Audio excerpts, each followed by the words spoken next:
My channel. આજે આપણે બનાવશું મૈસૂર મસાલા ઢોસા। સૌપ્રથમ આપણે ઢોસા માટે મૈસૂર મસાલો બનાવશું।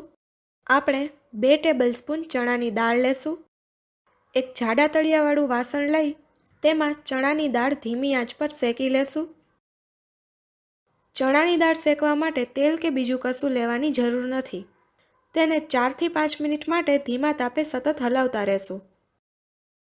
હવે 5 મિનિટ પછી ચણાની દાળ શેકાઈ ગઈ છે। તેને અલગ વાસણમાં કાઢી લેશું। તેમાં દાળ ડૂબે તેટલું પાણી નાખી તેને 1 કલાક માટે પલળવા મૂકી દેશું। હવે આપણે સમારેલી 3 ડુંગળી લેશું। તેને એક મિક્સચર જારમાં નાખી પીસી લેશું।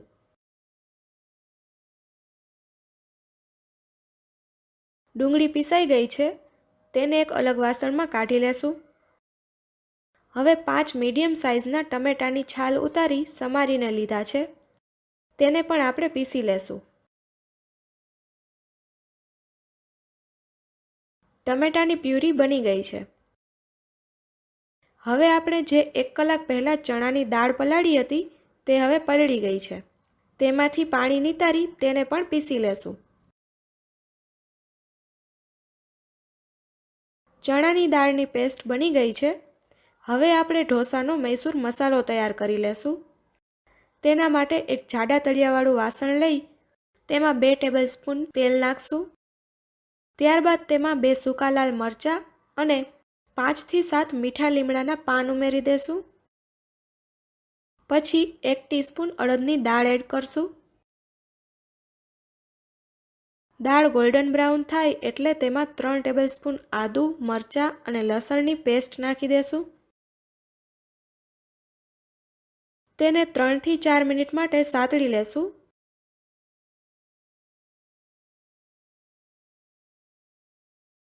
હવે તેમાં બનાવેલી ડુંગળીની પેસ્ટ ઉમેરી દેશું।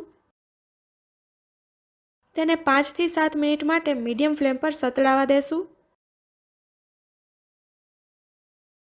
ડુંગળીની પેસ્ટમાંથી આ રીતે તેલ છૂટું થવા લાગે એટલે તેમાં બનાવેલી ટમેટાની પ્યુરી ઉમેરી દેશું। તેને મિક્સ કરી 2 મિનિટ માટે થવા દેશું।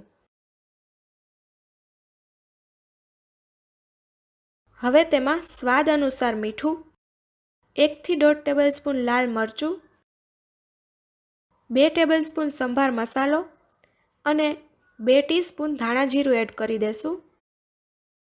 બધું સરખી રીતે મિક્સ કરી તેને 5 થી 7 મિનિટ માટે થવા દેશું।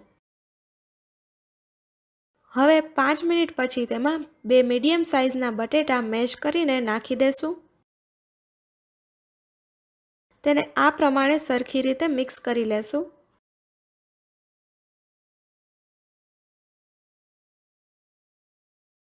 પછી તેમાં 2 ટેબલસ્પૂન બનાવેલી ચણાની દાળની પેસ્ટ એડ કરી દેશું। તેને 2 મિનિટ માટે સતત હલાવતા રહેશું। તો ઢોસા માટેનો મસાલો તૈયાર થઈ ગયો છે। હવે આપણે મૈસૂર મસાલા ઢોસા બનાવી લેશું। ઢોસા બનાવવા માટે એક નોનસ્ટિક તવો લઈ તેના પર ઢોસાનું બેટર આ રીતે પાથરી દેશું। ઢોસાનું ખીરું કઈ રીતે બનાવવું તેના પર મેં એક અલગથી વિડીયો બનાવેલ છે। તેની લિંક મેં નીચે ડિસ્ક્રિપ્શન બોક્સમાં આપેલી છે, તો તે તમે ચેક કરી શકો છો। ઢોસાની ફરતે તેલ નાખી દેશું। ગેસની ફ્લેમ લો જ રાખવી। તેના પર હાફ ટેબલસ્પૂન લસણની ચટણી નાખી તેને સરખી રીતે ઢોસા પર લગાવી દેશું। ત્યારબાદ તેના પર તૈયાર કરેલો મસાલો નાખી તેને સરખી રીતે પાથરી દેશું। હવે ઢોસો તૈયાર થઈ ગયો છે। તેનો આપણે રોલવાળી કટ કરી લેશું।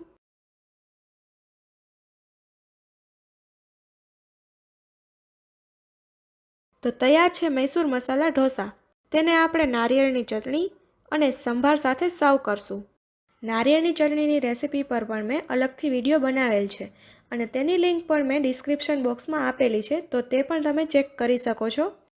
જો તમને આ રેસિપી સારી લાગી હોય તો વિડીયોને લાઇક કરજો, શેર કરજો અને ચેનલને સબસ્ક્રાઈબ કરવાનું ભૂલતા નહીં।